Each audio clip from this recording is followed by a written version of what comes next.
ክብር ለጌታ ይሁን። መጥቻለሁ እና እንዲህ አይነት ነገር አለ።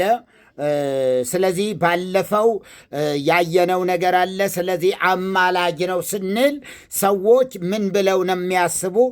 ትሄዱበታላችሁ፣ መሪም ቆሞስም እንደዚህ እንትትላላችሁ። እስከ ተወሰነ ድረስ ከደረስኩ በኋላ ለእናንተ ደግሞ ሰጣችኋለሁ። ክብር ሁሉ ለኢየሱስ ይሁን። አብረን ነው የምናገለግለው። በጣም እንደዚህ በርካታ አገልጋዮች ያሉበት ጉባኤ ነው ይሄ ማህበሩ በጣም ትልልቅ አገልጋዮችም ያሉበት ነው። ትልቁ እግዚአብሔር ከትልቁ መንፈስ ቅዱስ የምንቀዳው ከመንፈስ ቅዱስ ነው። ዝም ብለን ፊደል ከቆጠርንበት ትምህርት ቤት ያገኘነው አይደለም። ከቆሎ ትምህርት ቤት ያመጣነው አይደለም።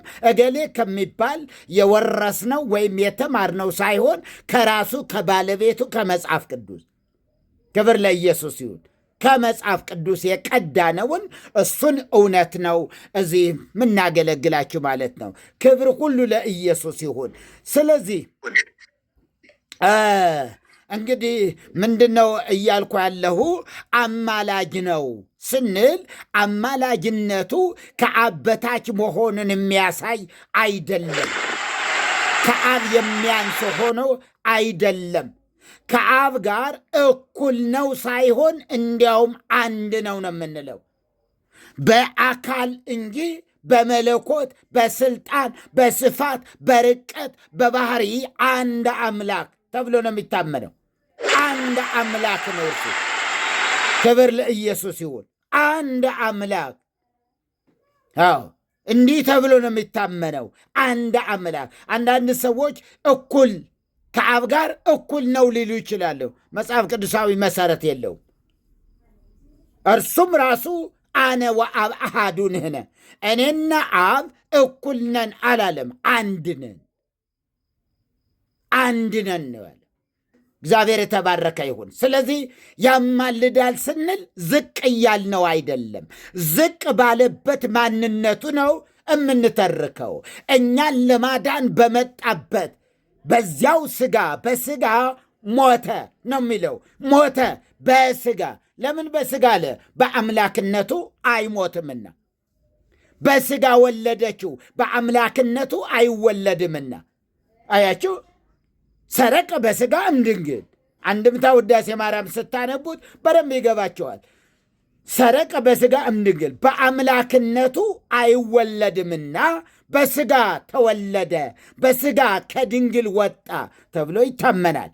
ክብር ለኢየሱስ ይሁን።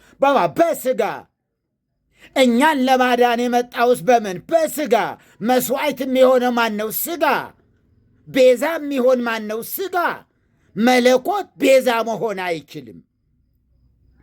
መለኮት ተለዋጭ ቤዛ መሆን አይችልም። ከዛስ መለኮት ወደ መለኮት አይጸልይም። አንድ መለኮት ነው የምናውቀው እኛ። አንድ አምላክ ነው የምናውቀው እኛ። አንድ አምላክ እንጂ አንዱ የሚጸለይለት፣ አንደኛው አምላክ የሚሰግድ፣ አንደኛው አምላክ ደግሞ ምን የሚለምን አይደለም። ለማኝና ተለማኝ የሆነ አምላክ የለም። አንድ አምላክ። የሚለምንና የሚለመን አምላክ የለም። አንድ አምላክ እንዴ! አንድ አምላክ። ይልቅ ስለዚህ እናንተ ናችሁ ብዙዎቻችሁ በኑፋቄ መንፈስ ኢየሱስን ዝቅ ታደርጉት ይሆናል እንጂ እኛ ክብሩን ጠብቀን ሐዋርያት በሰበኩት መንፈስ፣ ሐዋርያት በሰበኩት እውነት እሱን ተከትለን እንሄዳለን። ያማልዳል ያሉትን ያማልዳል፣ ጠበቃ ነው ያሉትን ጠበቃ ነው፣ መካከለኛ ነው ሲሉን መካከለኛ ነው። እንዲህ እያልን ነው። ያማልዳል ለዘለዓለም፣ ሊቀ ካህናት ነው ሲሉን ሊቀ ካህናት ነው። አያችሁ፣ ሐዋርያ ነው ይላሉ፣ ሐዋርያ ነው። ስለዚህ እነዛ ወንጌላውያኑ ምን ብለውታል? ነቢይ በገዛ አገሩ እንዳለ ራሱን ነቢይ ብሎ ጠርተዋል። አያችሁ፣ ራሱን ነው እኮ ነቢይ በገዛ አገሩ እይከብር ነቢይ አለ። አያችሁ፣ ስለዚህ ይሄንን እውነት ጠብቀን ነው የምናገለግለው ያለን። ስለዚህ አማላጅ ነው፣ ያማልዳል፣ ሊቀ ካህን ነው ስንል ከመለኮታዊነት በማውጣት አይደለም። ተዋህዶ ማለት አንድ ሆኑ፣ በምን? በተዓቅቦ። ይሄ ወደፊት የምንማረው ትምህርት ነው። በተዓቅቦ ምን ማለት ነው? ተዓቅቦ ማለት መለኮት ወደ ሥጋነት ባለመለወጥ፣ ሥጋ ደግሞ ወደ አምላክነት ባለመለወጥ። ስለዚህ በክርስቶስ ውስጥ ሁለት እኔነቶች የሉም፣ ሁለት ባህርያቶች እንጂ። ሁለት ባህርያት አሉ፣ ሁለት እኔነት ግን የለም። ስለዚህ ራሱ በመገናዘብ በሚባል ትምህርት የሥጋ የሆነውን መለኮት ይናገረዋል፣ የመለኮት የሆነውን በሥጋ ይናገረዋል። ለምን? በክርስቶስ ውስጥ ሁለት እኔነቶች ስለሌሉ። ክርስቶስ ራሱን መለኮትም ነኝ አምላክም ነኝ በማለት እኛ ብሎ አያውቅም። ምክንያቱ አንድ ሆነዋልና። አንድ ስለሆነ ራሱን እኛ ብሎ የጠራበት ጊዜ የለም። አንድ ክርስቶስ ነው። በአካል አንድ ክርስቶስ፣ በባህሪስ ሁለት ባህሪ። የሚጨበጥ የሚዳሰሳለ፣ የማይጨበጥ የማይዳሰሳለ፣ የማይራብ የማይጠማ፣ የማይሞት የማይገረፍ፣ የማይያዝ የማይጨበጥ መለኮታዊነት አለ። ከዛስ የሚገረፍ ቤዛ የሚሆን የሚያለቅስ፣ የሚያዝን፣ የሚደክም፣ የሚያንቀላፋ እንዲህ አይነት ደግሞ ሰውነት አለ። ሰውነት ደግሞ አለ። አያችሁ፣ ሰውነት ተኛ፣ አንቀላፋ እንለዋለን። እግዚአብሔርስ አያንቀላፋም። እስራኤልን የሚጠብቅ ምን አይልም? አይተኛም ነው የሚለው መጽሐፉ። ታዲያ ማን ነው የተኛ? እግዚአብሔርነት ነው ወይ መርከብ ውስጥ የተኛው? ታንኳ ላይ የተኛው ያንቀላፋው ማን ነው? መለኮት ነው ወይ? አይደለም። መለኮታዊነት አያንቀላፋም፣ አይያዝም፣ አይጨበጥም፣ አይወሰንም። በዚህ ቦታ አለ በዚያ ግን የለም አይባልለትም። እየሐጽጽ መንበረ ስብሐቲሁ፣ ከዚያው ከዙፋኑም ሳይጎድል ነው የሚለው መጽሐፍ። ተጠቅልሎ እዚህ ገብቶ ሁለት መለኮታውያን በላይ ቀርተው አይደለም። እንደዚህ አይነት ነገር አንድ መለኮት፣ አንድ መለኮት አካላቱ አያችሁ፣ በመለኮት አንድ ናቸው። አብ የተለየ አካል፣ ወልድ የተለየ አካል፣ መንፈስ ቅዱስ የተለየ አካል። ለአብ አብ የሚባል ስም አለው፣ ወልድ የሚባል ስም አለ፣ መንፈስ ቅዱስ የሚባል ደግሞ አለ። ግብራቸውም በዚሁ ልክ 3 ግብራት አላቸው። አንደኛው ላኪ፣ ሌላኛው ተላኪ፣ አንደኛው አባት፣ ሌላኛው ልጅ፣ ሌላኛው ደግሞ የሚሰርጽ የሚወጣ ማለት ነው። ከአብ የሚወጣ የተባለለት እንደዚህ ባለ መንፈስ ጠብቀን ነው ምንተርከው ያለን፣ ጠብቀን ነው ምናስተምረው። ምንም አይነት ሕጸጽ የሚባል ነገር ጤፍ የምታክል ሕጸጽ እንኳ እንድትገባ አንፈቅድም። በደንብ በማስተዋል ነው የምናገለግለው። እግዚአብሔር የተባረከ ይሁን። ከወንድሞቼም ጋር ወንድሞቼም እንደዚህ ናቸው። ኢየሱስ ክርስቶስ ጌታ ነው። ስለዚህ ያማልዳል ስንል በምኑ ነው ማለት ነው? በሰውነቱ። አይ ፈራጅ አይደለም ወይ? እንመጣበታለን። ፈራጅ የሆነም በሰውነቱ። አያችሁ፣ ፈራጅነቱ ከማን? ከሰውነቱ ነው። በሰውነቱ በመለኮት ነው አይደለም። አወፎዮ አብ ለወልዱ ነው የሚለው። ፍርድን ሁሉ ለወልዱ ሰጠው፣ ለልጁ ሰጠው እንጂ በአንድ ሰውስ እንኳ አይፈርድም ተብሎ እንደተጻፈ። ስለዚህ አንዳንድ ሰዎች ፈራጅነትን የመለኮት አያችሁ፣ አማላጅነትን የሰውነት አድርገው ከፍለው ሰንጥቀው እንትን ያደርጉታል። እንደሱ አይደለም። የራሱ ነው ፈራጅነቱ። ይፈርድ ዘንድ ነው በሥጋ ሁሉ ላይ የሾምከው ነው የሚለው። ሿሚ ያለ ተሿሚ ያለ። መለኮት መለኮትን አይደለም የሚሾመው። መለኮት መለኮትነትን እየሾመ አይደለም። ኦኬ፣ ወደዚህ ወደ መጽሐፍ ቅዱስ እንግባ። አማላጅ ማን ነው? ኢየሱስ ክርስቶስ አማላጅ ነው። አማላጅ ነው። ማን? ኢየሱስ። መጽሐፍ ቅዱሳዊ ነው ወይ? አዎ መጽሐፍ ቅዱሳዊ ነው። አሁን ከሮሜ 8 ነው የምንጀምረው። ከሮሜ 8 እያንዳንዱ የተተረጎሙ መጽሐፍትን ሁሉ እናያቸዋለን። እናያቸዋለን። ምናልባት ይሄኛው ተሳስቶ ይሆን ይሄኛው የሆነ የተሻለ የቱ ነው የሚለውን ነገር በስፋት በጥልቀት መሄድ ይጠበቅብናል። አንዱን መጽሐፍ ቅዱስ ብቻ የአንድ ዘመን ትርጉም ብቻ ይዘን አንሄድም። ይሄኛው ትርጉምስ ምን ይለዋል? ይሄኛው ትርጉምስ እንዴት ይለዋል? ከዕብራይስጡ ከእናቱ የዕብራይስጥ ቋንቋ ጋር ከግሪክ ቋንቋ ጋር ይስማማል ወይ ብለን ነው የምንሄደው። ለአዲስ ኪዳን እናት ቋንቋው ግሪክ ነው። ስለዚህ የትኛውም ትርጉም የግሪኩን መሰረታዊ ትርጉም መያዝ አለበት። ግሪኩን ከለቀቀ ተሳስተዋል ማለት ነው።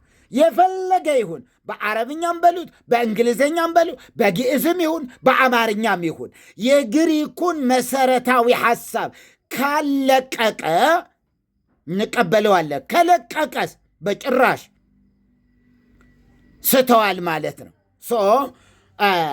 እንግዲህ እኔ በያዝኳቸው የመጽሐፍ ቅዱስ ክፍሎች የመጀመሪያው የ1879 ዓመተ ምህረትም ምን ማለት ነው? የዛሬ 100 ምናምን ዓመት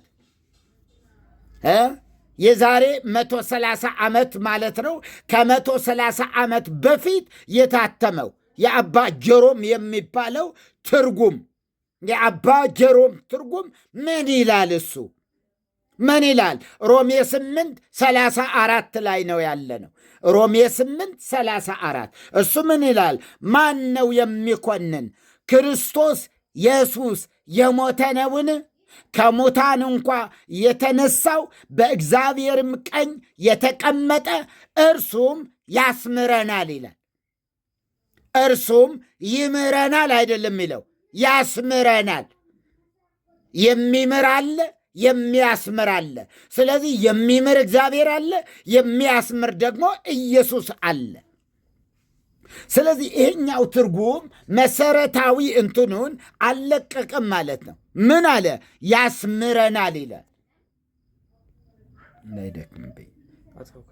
ክብር ለኢየሱስ ይሁን። ያስምረናል። ይህን ብሎ ነው የተቀመጠ ትርጉሙ። እርሱም ያስምረናል። ሌላው እንዳለ ሆኖ ማን ነው የሚኮንን? ኮናኙ ማን ነው? ፈራጁ ማን ነው ማለት ነው። ማን ነው የሚኮንነው ብሎ ነው የሚሄደው። ይሄ ወደ ቀጣዩ 1954 ዓመተ ምህረት እትም ወደዛ ልሂድ። የሚቀድመው አብዛኛው ይሄ ስለሆነ ከዚያ በፊት 1936 አለ። ግን ይሄኛው ከዚህ ጋር ተስማሚ ስለሆነ ከፊተኛው ጋር አንድ ስለሆነ ወደዚህ ልምጣ። 1954 እትም የአፄ ኃይለ ሥላሴ የሚባለው በተለምዶ ወይም ደግሞ በተለምዶ የድሮ ትርጉም የጥንቱ ትርጉም የሚባለው እርሱ ምን አለ? የሚያጸድቅ እግዚአብሔር ነው። የሚኮንንስ ማን ነው?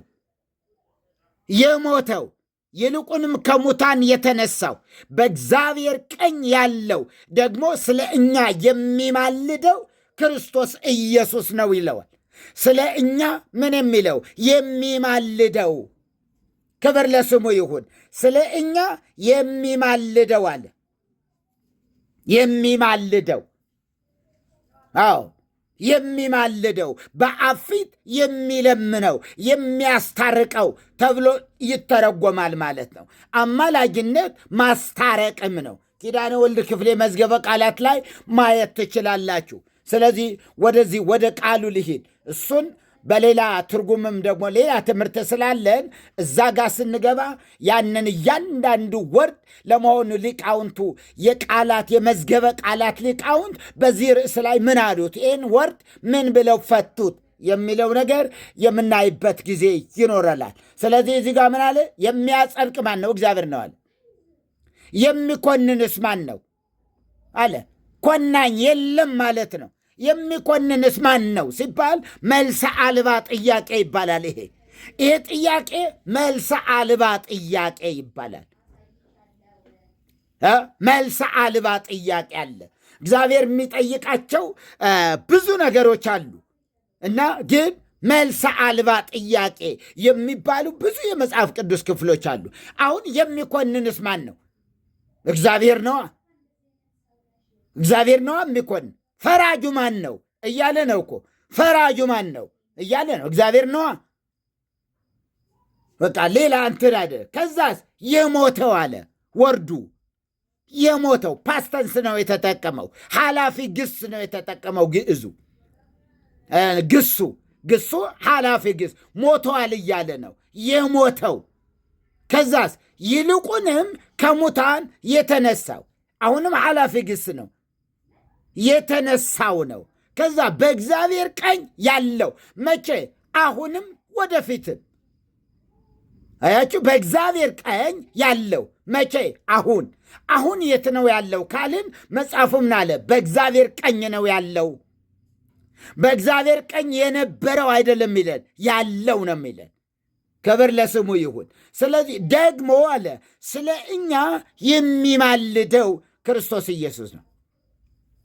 የሚማልደው ማለት ደግሞ አሁንም ቀጣይነት ያለው ግስ ነው የተጠቀመው። የአሁኑን ጨምሮ ቀጣይነት ባለው አቀማመጥ የግስ አቀማመጥ ነው ያስቀመጠው። የሚማልደው ስለ እኛ የሚማልደው ስለ እኛ የሚፈርደው የሚል ቃል ግን የተሳሳተ ስለሆነ በኋላ ላይ እናየዋለን ምን እንደሚል ሌላኛው። ኦኬ፣ ስለ እኛ ምን የሚለው የሚማልደው ነው የሚለው። ይህንን ቃል እንድትይዙ በጌታ ፍቅር እጠይቃቸዋለሁ። የሚማልደው ብላችሁ ግሪኩ ሐዋርያው የተጠቀመበትን እንድትጠቀሙ፣ ሐዋርያው ጳውሎስን እንዳትኮንኑት፣ ሐዋርያው ጳውሎስን የስህተት አስተማሪ እንዳታደርጉት። በመንፈስ ቅዱስ የሚመራ ሰው በመንፈስ ቅዱስ እየተመራ ደግሞ የጻፈ ሰው ነው። ጤፍ የምታክል ስህተት የለበትም። ምክንያቱ መንፈስ ቅዱስ ነው። በመንፈስ ቅዱስ በመነዳት ነው የጻፈው። ስለዚህ በመንፈስ ቅዱስ እየተነዳ ምን አለ? የሚማልደው አለ። የሚማልደው ታዲያ ማነህ አንተ? ታዲያ ማነሽ አንቺ? የሚማልደው የሚለውን ወደ ሌላ ልንተረጎም የምንችልበት ስልጣን ማን ሰጠን? ማን ሰጠንና? ኦኬ፣ የ1980 ዓመተ ምህረት እትም 80 አሃዱ የሚባለውን የ1980 ዓመተ ምህረት እትም ምኑ 80 አሃዱ ይሄው ቃል በቃል የፊደል ልዩነት እንኳ የለውም። የአንዲት ፊደል ልዩነት የለውም። የቱ? የድሮ 80 አሃዱ እና የድሮ 66ቱ ያለምንም ልዩነት ይሄው ብለዋል። እስኪ አንብቡት ካላችሁኝ የሚያጸድቅ እግዚአብሔር ነው። የሚኮንንስ ማን ነው? የሞተው ይልቁንም ከሙታን የተነሳው በእግዚአብሔር ቀኝ ያለው ደግሞ ስለ እኛ የሚማልደው ክርስቶስ ኢየሱስ ነው ይላል። አያችሁ፣ አንድ ነው። ክብር ለኢየሱስ ይሁን። ስለ እኛ ምን የሚለው የሚማልደው ነው ያለ። አንድ አይነት ናቸው። ማና ማን? የ1980 ዓመተ ምህረት 80 አሃዱና የ1954 ዓመተ ምህረት የጥንቱ መጽሐፍ ቅዱስ የሚባለው ይህ እትም የቃላትና የሐሳብ ቀርቶ የፊደል እንኳ ልዩነት ሳይኖርበት ከ1954 እትም ጋር አንድ ነው ማለት ነው። አንድ ነው። ኦኬ። ሌላው ደግሞ አዲሱ መደበኛ ትርጉም የሚባል አለ። አዲሱ መደበኛ ትርጉም የ1993 ዓመተ ምህረት እትም ነው። ይህ እትም በአብዛኛው በወንጌላውያን አማኞች እጅ የሚገኝ መጽሐፍ ቅዱስ ነው። አዲሱ መደበኛው ትርጉም እንዲህ ይለዋል። እሱ ደግሞ የሚያጸድቅ እግዚአብሔር ነው። ታዲያ የሚፈርድ ማን ነው? የሚኮንንስ ማን ነው? የሚለውን ቃል ታዲያ የሚፈርድስ ማን ነው አለ። የሞተው እንዲሁም ከሞት የተነሳው በእግዚአብሔር ቀኝ የተቀመጠው ክርስቶስ ኢየሱስ ነው። ስለ እኛ ይማልዳል አለ። ተመሳሳይ ነው። አውዳዊ ሐሳቡ ተመሳሳይ ነው። የሐሳብ ግጭት የለም። አሁን ከዛ ጋር የሐሳብ ግጭት የለም፣ ወይም ደግሞ የምስጢር ልዩነት የለውም። የንባብ ልዩነት ሊኖር ይችላል። የንባብ ልዩነት፣ የምስጢር ልዩነት ግን በምንም መንገድ የለውም። ሌላው ቀለል ባለ አማርኛ የተጻፈው መጽሐፍ ቅዱስ የ1980 ዓመተ ምህረት እትሙ ምን የሚል ቀለል ባለ አማርኛ የሚል የተጻፈ መጽሐፍ ቅዱስ ነበረ። ምናልባት አንብበሽው ይሆን? ትንቢት ቀለል ባለ አማርኛ አንተና ላልኩት መርጌታ። ምክንያቱም አንዴ ያንን በዛኛው ለመድኩና ከዛ በኋላ በጣም እንትን አለኝ። ያኛውን ለመድኩኝ የመጀመሪያውን እንትን። እሺ፣ ስለዚህ ሌላ እንትን ነው የሚለኝ የሆነ ቃሉን። አዎ ቀላል ነው አማርኛው። ጓደኞች አላቸው። ለምን ቁጥሩ ራሱ የእንግሊዘኛ ቁጥር ስለሆነ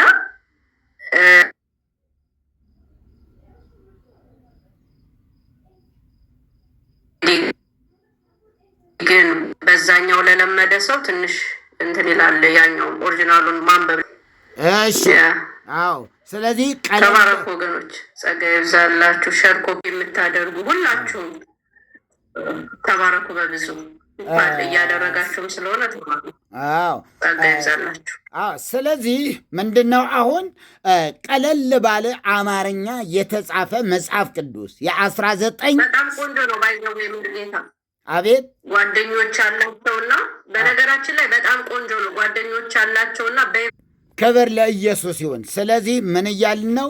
ቀለል ባለ አማርኛ የሚል የተጻፈው እሱ ደግሞ ምን ይላል? ሊፈርድባቸውስ የሚችል ማን ነው? ኢየሱስ ክርስቶስ ይፈርድባቸዋልን? እርሱስ አይፈርድባቸውም። ምክንያቱም እርሱ ስለ እኛ የሞተ ከሞት ተነስቶ በእግዚአብሔር አብ ቀኝ የተቀመጠ ስለ እኛም የሚማልድ ነው ይላል። ስለ እኛም የሚማልድ ነው። ስለዚህ አማላጅነቱን በምንም መንገድ ምን አላለም ማለት ነው? አልቀየርም። ስለ እኛም የሚማልድ ነው አለ። እውነቱ ነው። ሌላው ሊቪንግ ባይብል ኢንተርናሽናል ባዘጋጀው ሕያው ቃል የተሰኘው የአዲስ ኪዳን መጽሐፍ ሊቪንግ ባይብል ኢንተርናሽናል እሱ ባዘጋጀው ደግሞ ሕያው ቃል የተሰኘ መጽሐፍ የአዲስ ኪዳን መጽሐፍ ቅዱስ ናት። የሚፈርድባቸውስ ማን ነው? ኢየሱስ ክርስቶስ ይፈርድባቸዋልን? እንዴት ተደርጎ? ስለ እኛ የሞተውና ተነስቶም በእግዚአብሔር አብ ቀኝ የተቀመጠው ጌታችን ኢየሱስ ክርስቶስ ይማልድልናል አለ። ጌታችን ኢየሱስ ክርስቶስ ይማልድልናል። የምስጢር ተፋልሶ የለውም። አንድ ነው ማለት ይማልዳል እያሉ ነው የሚሄደው። አማላጅ ነው እያሉ ይሄዳሉ። ሌላው እንግዳ የሆነ ሌላ መጽሐፍ ቅዱስ ደግሞ አዲስ የመጣ መጽሐፍ ቅዱስ እንግዳ የሆነ ከፊተኛው ትርጉም ጋር የማይስማማ ብቻ ሳይሆን የሚጋጭ መጽሐፍ የማይግባባ የሚጣላ የሚፋለስ የሆነ ነገር እሱ ደግሞ አለ። እሱስ ምን አለ? የኢትዮጵያ ኦርቶዶክስ ተዋሕዶ ቤተ ክርስቲያን ያሳተመችው የ2000 ዓመተ ምህረት እትም አዲሱ 81ዱ መጽሐፍ ቅዱስ ምን ይላል? የሚፈርድስ ማን ነው? የሞተው ይልቁንም ከሙታን ተለይቶ የተነሳው በእግዚአብሔርም ቀኝ የተቀመጠው ደግሞ ስለ እኛ የሚፈርደው ኢየሱስ ክርስቶስ ነው ይላል። ስለ እኛ የሚፈርደው በጣም ይሄ እጅግ በጣም ከመጽሐፍ ቅዱስ የራቀ ፈጽሞ መንፈስ ቅዱስ የሌለበት የእግዚአብሔር መንፈስ የሌለበት ሩቅ መንፈስ እግዚአብሔር በጣም የራቀ የእግዚአብሔር መንፈስ ምን ያለ ያልጠበቀ እስትንፋሰ እግዚአብሔር የሆነው መጽሐፍ ቅዱስን የካደ የሻረ የሚያፈርስ ማለት ነው ይሄ መጽሐፍ ቅዱስ። ዋው! ይሄ መጽሐፍ ቅዱስ እንደዚህ ነው። ሌላው ደግሞ በ2014 ዓመተ ምህረት የታተመ ደግሞ 2014 ማለት የዛሬ ስንት ዓመት መሆኑ ነው? እሺ የግዕዝ በግዕዝ ብቻ መጽሐፍ ነው። ይሄ ደግሞ ለእመለሊሁ ያጸድቅ መኑ ዘይኮንን ክርስቶስ ኢየሱስ ሞተ ወተንሥአ እምውታን ወሃሎ ይነብር በየማነ እግዚአብሔር ወይትዋቀስ በእንቲአነ። ወደ አማርኛ ስንፈታው እሱ ቢያጸድቅ ማን ይኮንነናል? ክርስቶስ ኢየሱስ ሞተ፣ ከሙታንም ተለይቶ ተነሳ፣ በአብ ቀኝ ተቀምጦ ስለ እኛ ይከራከራል፣ ይሟገታል ይላል። ይትዋቀስ ተዋቀሰ ማለት ተሟገተ፣ ተከራከረ ማለት ነው። ከግሪኩ ጋር ይግባባል። የሚማልደው ከሚለው ይልቅ የግሪኩ 100% ጽንሰ ሐሳቡን የያዘ የሚከራከረው ነው። አንድምታውም ደግሞ የኢትዮጵያ ኦርቶዶክስ ተዋሕዶ ቤተክርስቲያን ምሁራን አንድምታውም ስለ እኛ የሚከራከረው ብለው ነው የፈቱት። ስለ እኛ የሚከራከረው ብለው ነው። ስለዚህ ይትዋቀስ የሚለውን ምን ብለው ፈቱት? በ2000 ዓመተ ምህረት ምን ብለው ፈቱት ማለት ነው? ይሄ ስለ እኛ የሚፈርደው ስለ እኛ የሚፈርድ የሚል ቋንቋ ትርጉም አልባ ነው። ትርጉም የለውም። እስኪ ፍቱት። አንድ ሰው አይፈታውም። ይሄ ስለ እኛ የሚፈርደው ቢያንስ በእኛ ላይ የሚፈርደው ለእኛ የፈረደው ሊባል ይችላል። ስለ እኛ የሚፈርደው ምን ሊሆን? እስኪ ምንድን ነው ሙያው? አገባቡ ምንድን ነው? ስለ እኛ የሚፈርደው ማለት ስለ እኛ የሚፈርደው ምን ማለት ነው? እስኪ ምንም እኮ ነው ትርጉም እኮ የሌለው። ስለ እኛ የሚማልደው ትክክል ነው። ስለ እኛ የሚፈርደው ግን በማን ላይ? ስለ እኛ ብሎ በማን ላይ የሚፈርደው? ይህ ነው እኮ የሚያመጣው። ስለ እኛ ብሎ በማን ይፈርዳል? በአጋንንት ላይ ወይስ በማን? በጣም ሩቅ ነው በጣም። ኦኬ። ስለዚህ ይሄ አለ። ሌላው የኬንያ ትርጉም ደግሞ የናይሮቢ ኬንያ የታተመው 1999 ዓመተ ምህረት የታተመው ግዕዙ ተመሳሳይ ነው፣ አንድ ነው። ለእመለሊሁ ያጸድቅ መኑ ዘይኮንን ክርስቶስ ኢየሱስ ዘሞተ ወተንሥአ እሙታን ወሃሎ ይነብር በየማነ እግዚአብሔር ወይትዋቀስ በእንቲአነ። ስለ እኛም ይከራከራል ተብሎ ነው የሚፈታ። ኦርቶዶክሳውያኑ መናፍቃን ግን ምን ብለው እየፈቱት ነው? ስለ እኛ የሚፈርደው ብለው እየተረጎሙት ነው። ግን ግዕዙስ ይትዋቀስ ነው የሚለው። እንዴ ተዋቀሰ ብሎ ፈረደ አለ ወይ ቢባል የለም። ተዋቀሰ ምን አለ ነው? ወቀሰ አሁን ሲፈታው የኪዳነ ወልድ መዝገበ ቃላት ወቀሰን ሲፈታው መውቀስ፣ መክሰስ፣ መንቀፍ፣ መዝለፍ፣ መገሰጽ፣ መምከር፣ መንገር፣ መናገር፣ ቃልን ማፍሰስ፣ መዘርዘር ይለዋል። ተዋቀሰ የሚለውን ደግሞ ተዋቀሰ በቁሙ ማለት ተሟገተ፣ ተከራከረ፣ አስተዋቀሰ፣ አዋቀሰ፣ አወቃቀሰ፣ አሟገተ፣ አከራከረ ይላል። ስለዚህ መከራከርኝ መፍረድ የሚባል የትኛውም መዝገበ ቃላት በምድር ላይ የተጻፈ እንጃ ሰማይ ላይ ሌላ ካለ አላየውም፣ አላነበብኩም። ምድር ላይ ያለ መዝገበ ቃላት በሙሉ ግን ይትዋቀስን ይከራከራል፣ ይሟገታል እንጂ ሌላ ፍቺ የለውም። እሱ ወደፊት እናየዋለን። እግዚአብሔር ይመስገን። ስለዚህ ይቀጥላል። የመጽሐፍ ቅዱስ ዝርዝር ሁኔታዎቹ ይቀጥላሉ። መብራትም ስለሌለ እንደገና ደግሞ ለሌሎች ወንድሞችም ትንሽ መስጠት እፈልጋለሁ። ቀጣዩ ይህንኑ ይዘን ሌሎች ትርጉሞች አሉ። እያንዳንዱ ትርጉም በቀጥታ እንሄድበታለን። በቀጥታ እና ጥያቄ ያለው ሰው ካለ በሚቀጥለው ላይ ጥያቄ መጠየቅ ይችላል። ሌላ ግን እዚህ ያሉ መጀመሪያ ምሁራን አሉ፣ እነ ቆሞስ አሉ፣ እነ መርጌታ ጽጌም አሉ። እነዚህ ከዚህ በኋላ ባለው ነገር ይህን መንፈስ ጠብቀው ከፈለጉ ይህንኑ መንፈስ ጠብቀው መሄድ ይችላሉ ማለት ነው። ክብር ሁሉ ለኢየሱስ ይሁን። ጋድ ብለስ ዩ። ተባረኩ። በጣም እወዳቸዋለሁ። ኢየሱስን ያማልዳል። ኢየሱስ አማላጅ ነው። የአዲስ ኪዳን መጻሕፍት በሙሉ የአማላጅነቱ ውጤት ናቸው። ከማቴዎስ 1 ጀምራችሁ እስከ ዮሐንስ ራእይ ድረስ ብትሄዱ የአማላጅነቱ ውጤት ናቸው። አማላጅ ነው። አማላጅ መሆኑን ብቻ የሚናገሩ ናቸው እንጂ አማላጅ አይደለም የሚል ሰው ክርስቲያን አይደለም። በመሰረቱ ያላረፈች ነፍስ ያለው ሰው ነው። አላረፈም፣ የሚቅበዘበዝ ነው። አማላጅ ነው ብለን አረፍን፣ ጸደቅን፣ ዳንን፣ ተለወጥን፣ ለዘለዓለም ላንኮነን ማለት ነው። አማላጃችን አለን፣ እሱ ጠበቃ አለ፣ እሱ ዋስ አለ፣ እርሱ የአዲስ ኪዳን ዋስ፣ ለምሻል ኪዳን ዋስ የሆነው ኢየሱስ። ቃሉ ሚለው እንደዚህ ለምሻል ኪዳን ምንድን ነው? ዋስ ነው። ዛሬም በሰማይ በአብ ቀኝ በሰማያዊት መቅደስ ሌላ ስራ የለው፣ ሌላ አገልግሎት የለው። ዘይቀውም ሎሙ ለቅዱሳን በደብተራ ስም እንተ እግዚአብሔር ተከላ ነው የሚለው። ይህን ነው የሚለው። ክብር ሁሉ ለኢየሱስ ሲሆን አማላጅ አይደለም የሚል ሰው ግን አልዳነም። ዋናው ማየት ያለባችሁ አማላጅ ነው ያሉ ሰዎች ናቸው ክርስቲያን ሊባል የሚችለው። አያማልድም ካለ ግን አውጣኪ ይባላል። ይሄ አውጣኪ ማለት ምን ማለት ነው? ትስብእቱን ወደ ሥጋ ጨፍልቆ አሁን አምላክ ብቻ ነው የሚል። አሁን አንዳንድ መምህራን አሉ። መምህራን ምንድን ነው የሚሉ? አምላክ ነው፣ ከእርገት በኋላ አምላክ ነው፣ ከእርገት በኋላ ነው አብን ለምኖ መንፈስ ቅዱስን የላከልን።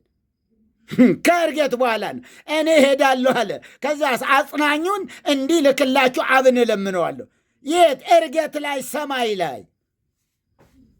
ሌሎች መጽሐፍት አዋልድ መጽሐፍት የሚባሉ እንደነ መጽሐፈ ሰዓታት እንደነ ሃይማኖተ አበው ምናምን የመሳሰሉ መጽሐፍት አሉ። በእነሱ ያለውን ደግሞ በዝርዝር ስለምንመለከተው በዝርዝር እነግራችኋለሁ በደንብ እና መቅረጸ ድምፃችሁን ይዛችሁ እያንዳንዳችሁ በሞባይሎቻችሁ ሪከርድ እያደረጋችሁ አስተላልፉት። ያ ካልሆነ ደግሞ እዚህ ሪከርድ ይደረጋል። ከዛስ እዚያ ላይ ይለጠፍላቸዋል። መርጌታ ክብር ለኢየሱስ የሚለው እንደገና ደግሞ ትንቢት ደግሞ ትለጥፈዋለች። እኔ እንትን አላልኩትም፣ ብዙ ጊዜ አልቀርጻቸውም ያለው ያው እያስተላለፍኩትም አይደለም፣ ግን ወደፊት እንደዛ ይሆናል። ተባረኩ። ማይክ ፍሪ። ኢየሱስ አማላጅ ነው። የዳነ ሰው ነው ይሄን የሚል የዳነ ሰው ያወቀ በነፍሱ ያረጋገጠ ሰው። ስላረጋገጥን ስለ ዳንን ነው ይህን የምንለው። ምን አማላጅ ነው ኢየሱስ። አማላጅ ነው፣ ዋስ ጠበቃችን ነው፣ የሚከራከርልን መካከለኛ። መቼ? ዛሬም መካከለኛ ነው፣ ነገም መካከለኛ ነው። ለዘለዓለም ያማልዳል። ኢየሱስ ክርስቶስ ያድናል። ቤተ ክርስቲያን በምድር እስካለች ድረስ ያማልዳል። አማላጅ ነው። ተባረኩ። ማይክ ፍሪ። ቆመስ ወይም ደግሞ መርጌታ